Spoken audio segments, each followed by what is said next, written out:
Guys, it's Sarah, and today is BookList Thursday. So this is a series that is going to be on my channel every Thursday, and I do this in collaboration with my friend Lisa from Books and Smiles, whose channel I will link down below, so make sure you go and check hers out today too.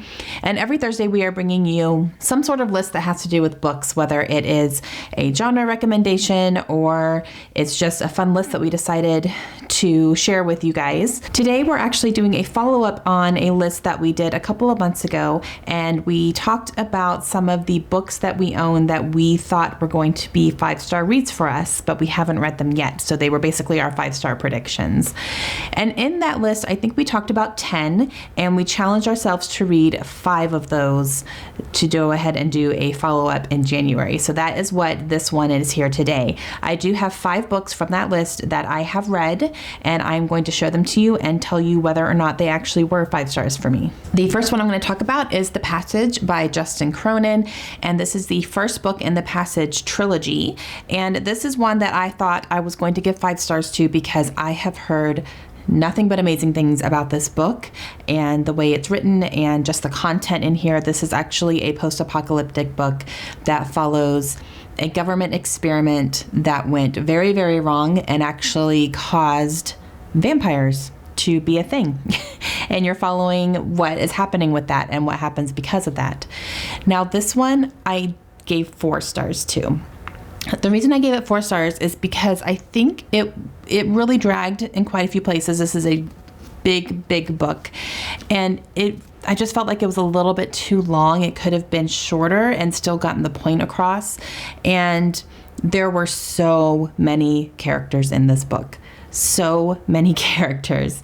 And it was a little confusing. I was trying to figure out, who are we following? Who is this person? Wait, where did this person come from? And so it was a little hard for me to follow it completely. I know what happened in the book. I know the story. Everything's fine. But while I was reading it, not only did it drag a little bit, but there were a couple of times where I had to pause and go, wait a second, I don't know who this person is, but we're hearing it from their point of view, so I'm not really sure what's going on. Overall, I still really enjoyed it. I really like the story. I'm actually reading the second book right now. And so I didn't quite give it 5 stars, but 4. The next one I'm going to talk about is 13 Minutes by Sarah Pinborough. And Sarah Pinborough is the author of Behind Her Eyes, which I read last year and was one of my favorite books of last year. It actually came in at number 2. And so when I picked this one up, I was convinced that I was going to give this one a 5 stars as well. This one again got 4 stars for me, and I think the main reason is because this is a young adult book. I don't tend to rate young adult book 5 stars unless it's just completely amazing and I'm completely engrossed in it. This book I really did enjoy. This is a thriller, and it follows a group of girls, and a really bad accident happens to one of them, and you're trying to figure out what's happened to cause that accident because she wakes up with no memory of what happened, and you're just kind of trying to piece things together that way.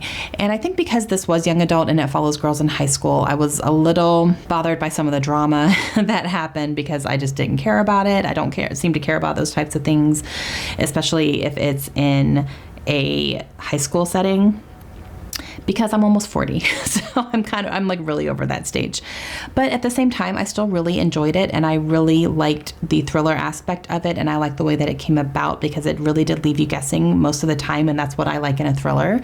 So I did give it 4 stars, not quite 5, but I still really enjoyed it. And the next one is The Rose and the Dagger by Renee Ahdieh, and this is the second book in the Wrath and the Dawn duology. And I gave this one a 5-star prediction because the first book I ended up giving 4.5 stars. I really, really liked it. It wasn't quite 5 stars for me, but I thought maybe this one would be because this is like a conclusion and I was expecting big things from it. This one again got 4 stars.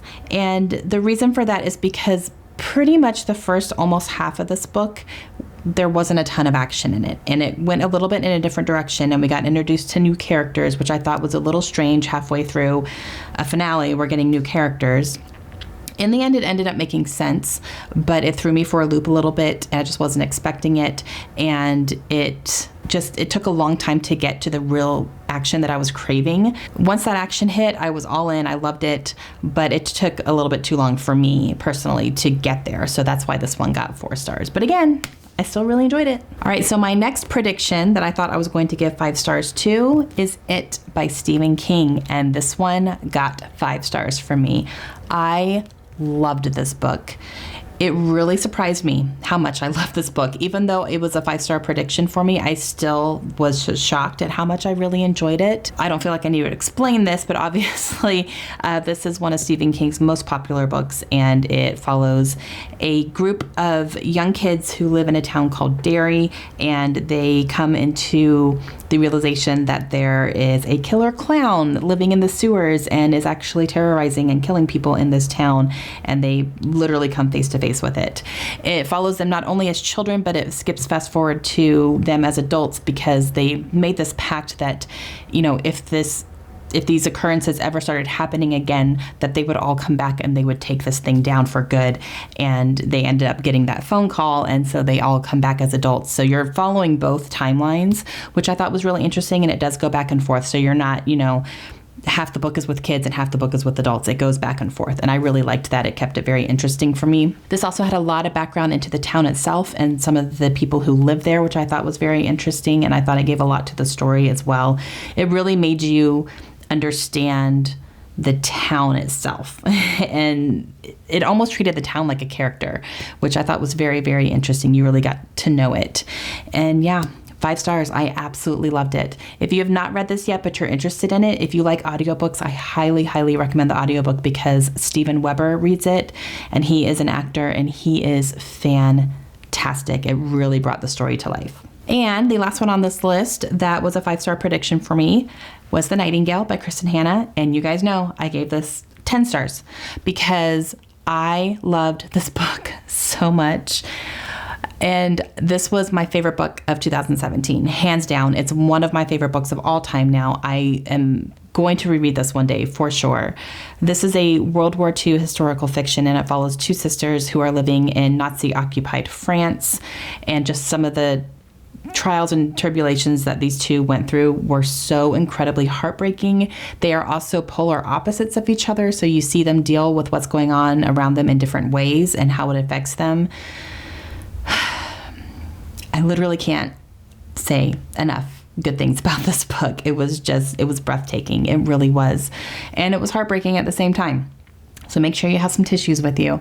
But I adored it. I love it. I can't wait to read more Kristen Hanna now. I loved it, loved it, loved it. 10 stars. Okay, guys, that is it. Those are the 5 books that I read from our first list of 5-star predictions and what I thought of them. And coming up next week, we are going to have 5-star predictions round 2. So I'm really excited about that as well. I'm excited to take a look at my shelves and see what other books I think I'm going to give 5 stars to. I think it's a really fun project. All right, make sure you go and check out Lisa's video down below. I will leave her channel link so you guys can go and check her out. Please do if you haven't already. And I will see you guys again soon. Let me know down below if you guys have any books that you thought you were going to give 5 stars and then you did. I really want to know what those books were. And I will see you guys again later. Have a great day. Bye.